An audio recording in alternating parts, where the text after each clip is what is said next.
Dans cet épisode, on parle des 3 erreurs qui t'empêchent de passer à 30 000 et plus par mois de façon profitable sans être un prisonnier de ta business. Et c'est la partie 2 parce qu'on a fait déjà une vidéo où est-ce qu'on a parlé plus au niveau des opérations. Donc aujourd'hui, on va parler d'organisation et de marketing. Donc on est avec Matt et la dernière fois, on a parlé d'opérations. On a parlé beaucoup de systèmes. On n'a pas parlé de logiciel en soi. Le point avec ça, c'est que il faut le comprendre, le manque de système. Je sais qu'on en a peut-être on l'a peut-être dit rapidement dans l'autre épisode, mais c'est pas un manque de logiciel à payer par mois nécessairement. C'est vraiment plus comme d'avoir une façon de faire chaque chose finalement. Puis de se respecter aussi là-dedans. En rafale, là, au niveau des points qu'on a parlé, on a parlé de vidéos FAQ, d'avoir des vidéos d'exécution, une programmation prédéfinie pour les clients, de faire une préqualification avant les appels de vente, d'avoir la messagerie avec les clients à un seul endroit, de ne pas se faire écrire de partout. Un parcours client, donc un roadmap avec le client qui est défini finalement. Puis le fait là, de manquer de statistiques dans les différents départements, ben, en effet, c'est un manque de structure, là, définitivement. Puis ça va faire en sorte qu'on va manquer de clarté. Le fait de ne pas avoir de sondage de satisfaction aussi, ça nous empêche de pouvoir s'améliorer, puis toute la quête. Puis les rendez-vous clients qui ne sont pas bookés pour toute la durée du terme. Puis le dernier qu'on avait parlé, ben, c'était de manuellement répondre à chaque courriel, DM, question client, quoi que ce soit. Fait qu'il n'y a rien nécessairement là-dedans là, qui requiert tant que ça comme un logiciel en soi, là. C'est plus une façon de faire les choses. Fait que on a parlé de tout ça dans la partie 1. Fait que si vous ne l'avez pas écouté, je vous encourage fortement. Je pense qu'il y a de la grosse valeur qu'on peut en tirer de là. Puis on enchaîne avec l'horaire, l'organisation. Parce que ça, là, c'est incroyable comme, à quel point ça peut vous freiner dans votre croissance. Puis tu sais, on pourrait rentrer là-dedans le leadership personnel un peu, là, puis tout ça. C'est peut-être en lien avec ça. Mais d'être. Il y a différents points, dans le fond, qu'on peut regarder. Puis le premier que j'ai noté, c'est d'avoir des clients un peu partout dans la semaine. De ne pas avoir des blocs dédiés à servir les clients. Tu te rappelles-tu, Jake, à tes débuts, je ne sais pas si c'était un petit peu comme ça que tu fonctionnais. Euh, T'as-tu vécu ça, toi, d'avoir des Ouais, clients un petit peu partout 100%, dans la hein. semaine? C'est que tu dis oui à tout le monde pour bien servir tes clients. Puis je sais que le thinking, c'est souvent genre, ouais, mais c'est correct pour l'instant. Mais je pense que, comme on parlait dans le dernier épisode, il faut toujours être en train de bâtir la business de demain. Puis euh, c'est le coup que j'ai changé, je sais pas, peut-être en 2016-2017. Puis euh, étrangement, c'est commencé à scaler plus aussi dans ces années-là. Tu sais. Juste d'être plus efficace dans le temps. Puis,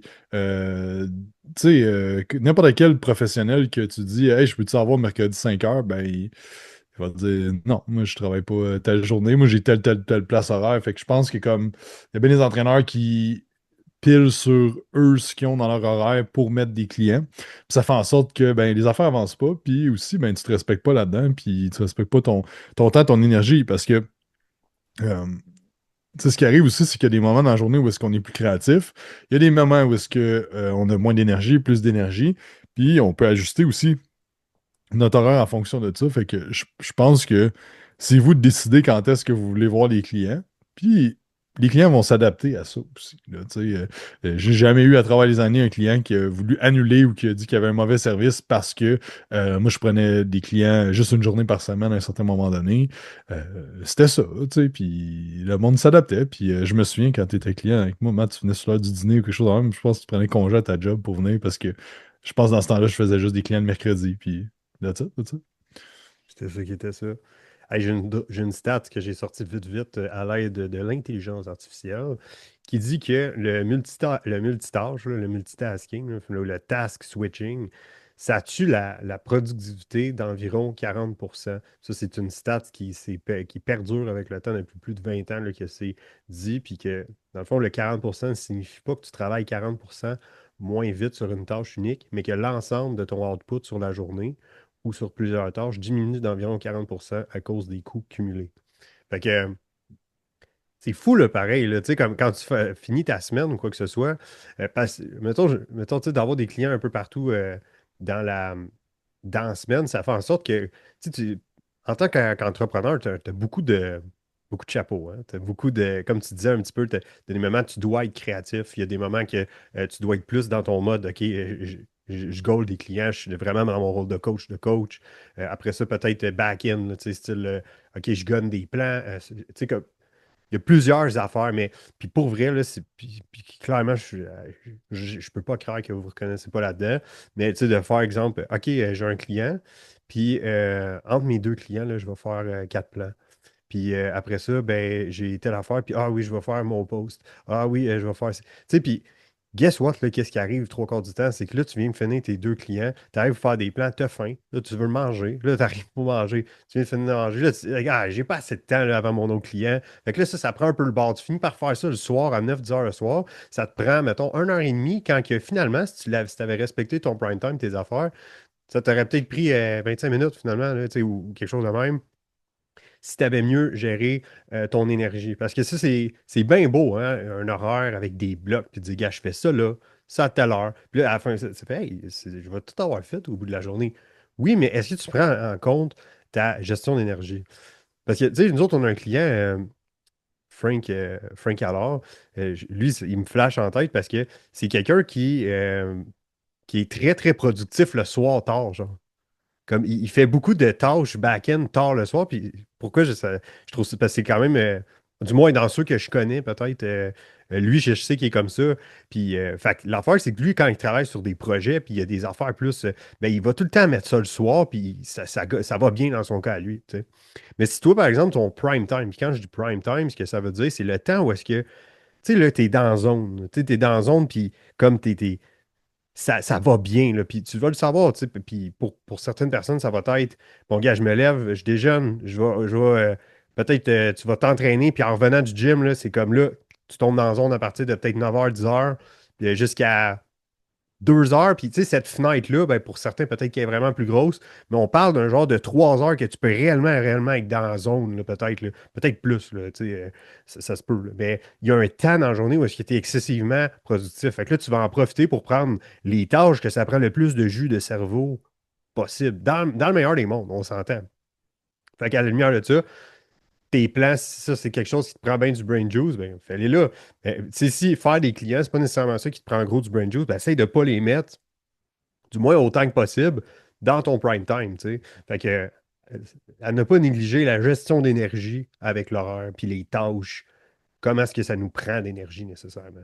Parce que, je sais pas pour toi, Jake, parce que, tu sais, dans l'entreprise, les affaires plus comme créatifs dans le style réseaux sociaux, puis ces affaires-là, c'est plus toi qui s'en occupe. Je pense pas que quand t'es brûlé d'une journée, c'est nécessairement là que t'es le plus créatif, là. Non, non, c'est ça, exact. Puis, tu sais, je pense que c'est de se mettre un peu des guidelines de dire comme, OK, ben, je prends pas de clients entre telle heure et telle heure, je fais telle affaire, une journée que je fais juste telle affaire, ainsi de suite. Puis, tu sais, je pense que c'est des concepts comme super simples qu'on entend souvent, mais la majorité du monde ne le font pas parce qu'ils ne respectent pas ce qu'ils disent qu'ils vont faire, parce qu'ils plient pour des clients ou d'autres urgences ou d'autres trucs de même, tu sais. Puis je pense que si on parle, on se dit c'est quoi l'objectif de faire ça, pourquoi on fait ça, puis juste de comme si tu le dis, ben tu le fais. Puis que si t'es comme tu prends pas de clients avant midi, ben tu prends pas de clients avant midi, c'est ça. Puis tu décides que c'est ça. Puis peut-être que ben dans une situation où est-ce que t'es, ben t'as besoin de faire des clients avant midi, ben OK, ben 2 jours semaine, tu travailles pas avant midi avec des clients, puis le reste de la semaine, oui. Puis tu peux graduellement aller bâtir ton horaire idéal là, à travers le temps. Parce que c'est comme ce qui est le fun avec l'entrepreneuriat, c'est que tu peux travailler quand tu veux, au moment que tu veux, puis même où que tu veux si tu es en ligne. Mais le downside, c'est que tu peux travailler quand tu veux, où tu veux. Puis j'avais été Exactement. avec un de mes amis à un moment donné faire du snow puis à Whistler. Puis je me souviens qu'il me disait ça, je pense dans l'avion, quand on était là-bas, il était comme, c'est vraiment hot, avoir une business online, tu peux même travailler en vacances.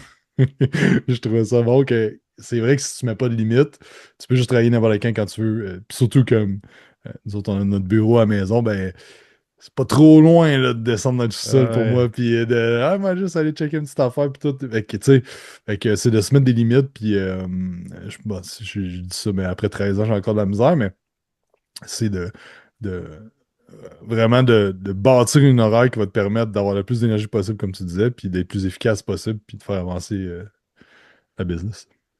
Ouais, ben c'est ça, parce que tu sais, ça se peut bien. Il y a des tâches qui peuvent t'énergiser aussi, là, qui font pas rien que te drainer nécessairement, puis que tu es peut-être bien content de travailler sur tes affaires parce que puis tu vois aussi tu comprends pourquoi tu travailles là-dessus, puis tu sais que ça va faire avancer l'entreprise, tu sais. Fait que, Hmm. bref, c'est pas. Mais mon deuxième point, c'est tu prends pas avantage de ton prime time. Mais je pense que ça a été abordé. Le troisième, trop de temps perdu sur des choses inutiles.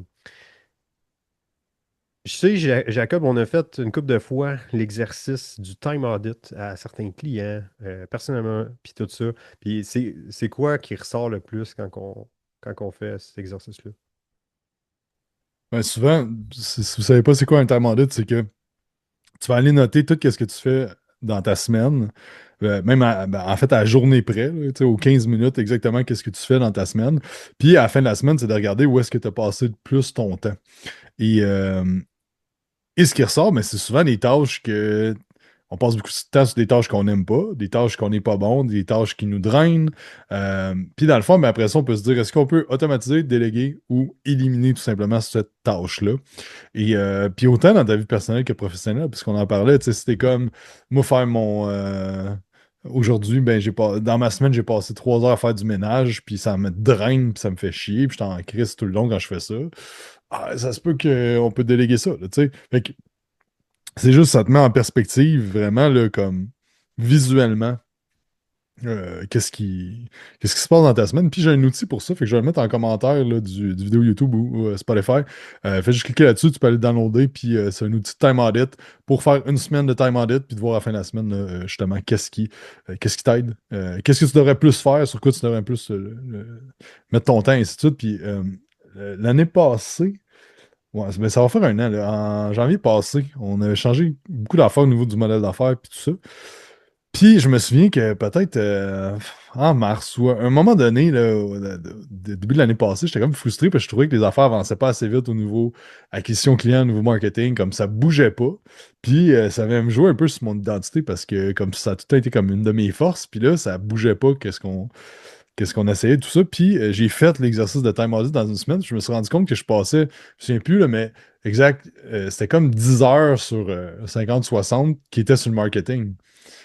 Puis là, je me suis juste rendu compte de comme, ben, je peux pas être frustré les affaires avancent pas plus vite quand que c'est 10 heures, même pas 20% de ma semaine qui est mis sur ce que je m'attends à ce qui aille vraiment vite, tu sais. Fait que, puis après ça, ben, ça m'a juste fait réaliser, OK, ben là, il faut que je tasse des tâches, il faut que je mette du temps là-dessus, puis ainsi de suite. Puis là, ben, tu sais, le reste de l'année, ça a été plus 50% et jusqu'à des semaines à 80% que c'était juste du marketing. Puis, ben, guess what? Ben, ça a scalé vraiment plus vite à partir de ce moment-là. Tu sais, fait que juste des fois, ça te fait réaliser, des fois aussi de dire comme, OK, ben, si ça avance pas assez vite comme que je veux, juste regarder mon horaire, où est-ce que je mets mon temps, mon énergie. Puis, tu sais, on en entend on a des clients ou du monde qu'on parle en appel ou dans DM ou des trucs de même. C'est comme, ah, ça scale pas assez vite. Mais tu sais, quand tu regardes les efforts qui sont mis pour scaler, pour aller chercher des nouveaux clients, mais c'est comme si tu fais 5 posts par semaine, tu fais 2-3 stories par jour, puis tu envoies 10 DM par jour,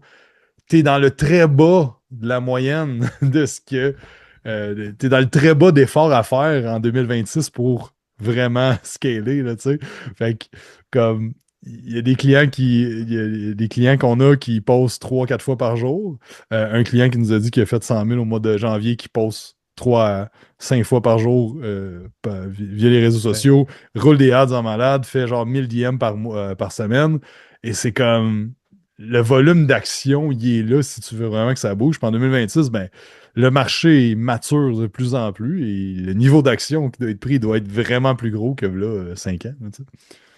Puis, tu sais, il ne faut pas oublier hein, qu'en tant que coach online, puis même si vous avez un gym privé, vous êtes appelé beaucoup euh, du moins, j'espère, à travailler avec les réseaux sociaux. Puis, qu'est-ce qui arrive avec les réseaux sociaux? C'est qu'il y a des compagnies, il y a des individus, des compagnies qui investissent Puis, tu sais, à travers le monde, il y a des centaines de millions qui se font investir constamment pour attirer votre attention, pour vous distraire de whatever the fuck vous faites. Fait que c'est facile de dire, hey, tu sais, mettons, de se rationaliser en disant peut-être, hey, je vais aller faire des DM, peut-être. Je vais aller faire du follow-up ou je vais faire mon post, quoi que ce soit, puis de facilement pouvoir tomber dans le piège finalement des réseaux sociaux, puis de se laisser avoir par les réseaux sociaux au lieu de se servir finalement des réseaux sociaux. Fait que à faire attention, puis de regarder, d'essayer d'analyser quand on fait peut-être l'exercice du time audit. euh, Peut-être que vous faites prendre au jeu, puis tu sais, all good, mais le point, c'est d'en prendre conscience, puis de faire comme, OK, je mets un stop à ça, puis de garder en tête qu'on se sert des réseaux sociaux, puis on ne laisse pas les réseaux sociaux se servir de nous, finalement. Fait qu'à ne pas, à ne pas négliger. OK, mon autre point, j'avais, ben, même si ça peut rentrer dans le marketing, mais ça rentre dans l'horaire, là, il n'y a pas de bloc mensuel pour filmer du contenu. On est toujours au jour le jour. Peut-être que vous vous reconnaissez là-dedans dans le sens où, hey, aujourd'hui, il faut que je fasse mon post. C'est vrai, il faut que je fasse mon post. Hey, faut... Ben, ça se peut là, que vous vous reconnaissez là-dedans. Puis, c'est souvent quelque chose qu'on tackle aussi avec les clients en commençant, où est-ce qu'on amène juste simplement en disant, regarde, on va avoir un temps de préparation au niveau du contenu.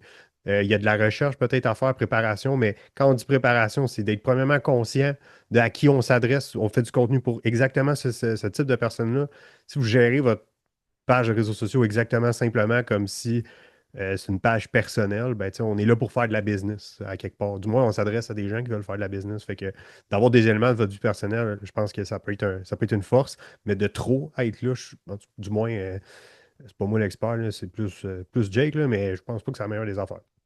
Fait que juste si on bloque une fois par mois du temps pour filmer, qu'on se conditionne à ça, de mettre un 8, 9, 10 heures par mois, d'une journée au complet, qui est dédiée simplement à filmer du contenu. Pas, ah ouais, mais je vais faire aussi la recherche pendant cette journée-là. Non, non, non.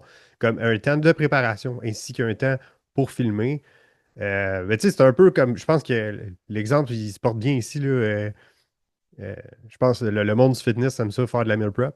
Je pense. C'est moi. On fait la meal prep pourquoi? Pour pas courir après nos meals toute la semaine. Ben, c'est un peu le même principe avec le contenu, là, tu sais. Hmm. Tu sais, la fois, c'est que, mettons, tu fais du contenu. Faut que tu set up, mettons, ta caméra ou ton cellulaire. T'as ton micro, tu mets des lumières pour que ça. Tu sais, il y a tellement de. Juste te préparer à filmer, ça va te prendre genre 15 minutes, une demi-heure. Des fois, tu te placer tes affaires. Après ça, ben, à moins que vous êtes un naturel devant la caméra, ben moi, ça me prend comme 15-20 minutes, là, si que je me trompe, puis que genre, ça me prend du temps à starter. On est quasiment rendu à une heure, là, comme de avant d'être productif dans filmer du contenu. Fait que moi, en bas de 4 heures, je trouve que ça vaut pas la peine là, de filmer en bas de 4 heures. Là. Comme, t'es bien mieux de te mettre un bloc de 6 à 8 heures, puis tu fais juste ça. Puis t'as déjà tes idées de prêt, t'as déjà tes affaires de prêt, puis tu fais juste exécuter. Puis ce qui arrive, c'est que tu vas tomber d'un momentum à un moment donné où est-ce que, ben, ta voix va s'échauffer. Je connais pas dans les affaires-là, mais tu sais, comme tout va mieux aller, tu vas être plus à l'aise devant la caméra parce que là, ainsi de suite que de dire comme OK, là, il faut que je fasse mon post. Fait que là, je vais me setuper, ça va me prendre 15-20 minutes ici. Là. On va faire 3-4 takes, puis j'ai de la misère à me prendre. OK, là, j'ai mon post, puis là, ben, je m'en vais faire d'autres choses. C'est une énorme perte de temps. Et même affaire pour le montage. Si, exemple, vous-même, vous faites votre montage, ben, faites juste vous dire, ben, j'ai 30 vidéos à faire, ben, je vais toutes les monter dans la même journée. Comme, m'a faire juste ça aujourd'hui. Puis comme ça, ben, vous allez juste être focus là-dessus, puis vous allez juste gagner de la vitesse puis du momentum à faire la même tâche. Tu sais. Puis comme tu disais, ben, de passer d'une tâche à l'autre, ça n'a pas l'air grand-chose, mais c'est tellement demandant mentalement que tu perds l'énergie, tu perds du temps. Tu sais. Fait que, euh, comme tu dis, un bloc, puis tu sais, 1 à 2 blocs de filmage, dépendant de la vitesse que vous filmez, puis c'est quoi le style de contenu, et ainsi de suite. Mais d'avoir des blocs dédiés, c'est tellement simple, mais c'est souvent ce qui freine le monde à être constant avec les réseaux. Ouais, 100%. Puis, ben, mon dernier point que j'avais écrit, c'était le manque de clarté sur où tu devrais investir ton temps. Résultat, trop de temps passé sur des tâches qui ne rapportent rien à l'entreprise. Fait que, tu sais, le point avec ça, c'est que ça revient un petit peu à ce qu'on parlait au niveau du manque de système, puis surtout sur le point des statistiques. Parce que quand on tient à jour nos statistiques, ben, ce que ça fait, ça va te montrer un peu comme qu'est-ce qui va bien dans l'entreprise au niveau des différents départements, mais également qu'est-ce qui peut être amélioré. Fait que sachant là, on ne s'appuie pas sur des feelings, on s'appuie vraiment sur des faits quand c'est bien rempli.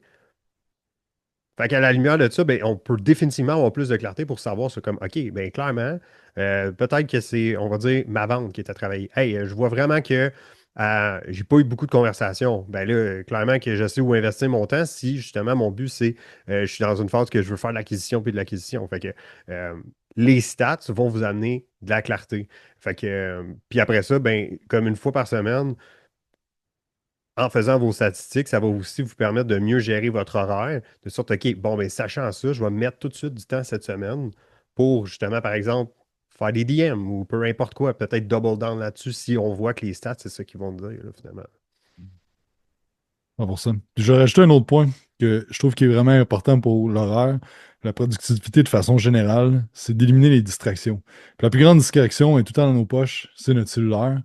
Donc, enlevez toutes les notifications de votre cellulaire, à part, mettons, là, tu peux mettre tes parents s'ils t'appellent, whatever. Mais sérieusement, là, je vois trop de monde là, comme ils travaillent, puis là, le cellulaire il pop parce qu'il y a un like Instagram. On s'en crisse dessus, comme on s'en fout ben raide, là, comme enlever les notifications, puis comme tu disais tout à l'heure, tu sais, sers-toi des réseaux sociaux, laisse pas les réseaux sociaux te servir de toi. Mais passe pas ton temps à aller là-dessus pour rien, tu sais, puis te faire déranger constamment, tu sais. Puis oui, ok, c'est juste un petit look de côté, ah, y a-tu quelque chose, y a-tu ci, mais t'es constamment déconcentré, puis t'es pas allé en focus. Puis moi, la fois que j'ai fait, c'est Julien Haroun, il y a une couple d'années qui me parle de ça, mais moi, j'ai deux cellulaires. Fait que j'en ai un pour la job, puis j'en ai un personnel. Puis l'affaire, c'est que sur mon personnel, il n'y a pas Instagram, il n'y a pas Facebook, il n'y a pas Slack, il n'y a pas rien de job sur ce cellulaire-là. Puis ce qui arrive, c'est que je peux laisser ce cellulaire-là dans mon bureau, qui est mon cellulaire avec Slack, Instagram, tout ça.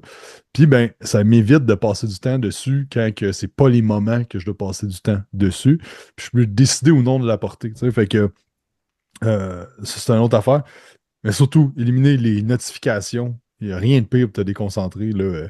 Puis il y en a que c'est même, là, ils ont des notifications de news qui pop sur le cellulaire comme ça. Ça n'a pas de sens. C'est comme, votre cellulaire, il ne Ah ouais. devrait pas buzzer de la journée. Puis c'est vous qui décidez quand est-ce que vous allez voir les trucs. Parce que, tu sais, on s'entend, il n'y a jamais rien qui presse au point où est-ce que, comme, mettons, tu te dis, ben, ton chum, ta blonde, puis tes parents, mettons, là, qui ont ton cellulaire, là, tu sais, à part ça, comme, t'as pas besoin de te faire popper à tout bout de champ là, sur des autres affaires. Là, tu sais.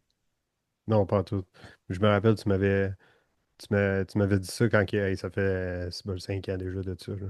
Puis je l'avais juste fait, là, tu sais. Puis, tu sais, comme tu manques rien. Là. C'est comme je m'ennuie pas d'avoir des notifications, là, zéro d'une barre. Là, comme, fuck all, là, zéro. Là. Puis, de toute façon, tu vas y aller voir tes réseaux là, une fois de temps en temps là-dessus.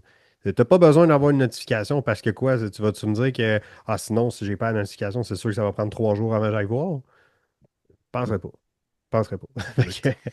Fait que c'est correct. Là. Il n'y a pas de message en effet. Là. Il n'y a pas un. Inquiète pas, là, tu passeras pas à côté du lead parce que t'es en train de travailler. Puis, parce que c'est juste, sans même me regarder, tu es en train de travailler, mettons, sur quelque chose ou quoi que ce soit. Tu es d'un appel de vente, tu es d'un appel avec un client, puis ça bing, là, tu sais, ça pop. Là. Ça te sort de ton focus. Tu n'es plus autant en écoute active. T'es plus, tu sais, parce que, ah, c'est quoi? Ah, c'est quoi? Ah, ça m'a sorti de mon focus, dans le fond. Là. Fait que, pas mal 100%. plus de upside à enlever ça, en effet. Alright, ça va conclure parce que je pense que on a déjà parlé un petit bout, puis on va finir l'épisode d'aujourd'hui là-dessus. Puis dans le prochain épisode, on va parler des erreurs qui te freinent sur le marketing. Fait que manquez pas ça. J'espère que ça vous a aidé cet épisode-là. Puis je vais te laisser finir là, avec ton petit speech de la fin, Jake. Et si vous voulez qu'on vous aide à scaler votre business cette année, clique sur le lien juste en bas, écoute la vidéo, est-ce que je t'explique le système qu'on utilise, qui a permis à nos clients de générer plus de 4 700 000 l'année passée en revenus. Et je t'explique tout le système de A à Z. Puis tu vas, après ça, booker un appel avec Matt si c'est intéressant d'en savoir plus. Puis Matt, de t'expliquer ça, donner un plan de match, puis te présenter comment on fonctionne si jamais c'est un bon fit à travailler ensemble. Merci d'avoir écouté. N'oubliez pas de faire un 5 étoiles sur iTunes, vous abonner à la chaîne YouTube, puis on se parle dans un prochain épisode.